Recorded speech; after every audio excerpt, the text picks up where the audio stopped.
Najväčšími dármi v živote nie je moc ani bohatstvo, ale to, že máme skutočných priateľov a ľudí, ktorí nás majú radi.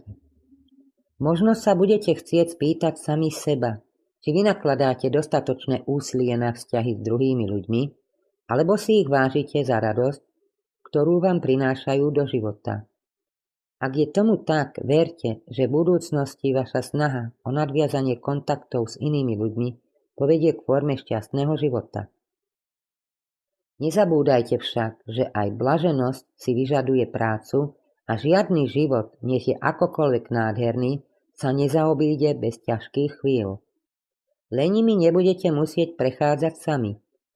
Aj keď sa trochu bojíte, nedovolte, aby vás strach zastavil pred novými začiatkami, ktoré ležia priamo pred vami. Ak ste čakali na znamenie, že nastal čas, aby ste sa vydali po novej ceste, tak práve teraz nastal ten správny čas. Každý z nás má v sebe kúsok diabla, ktorého sme si sami vytvorili.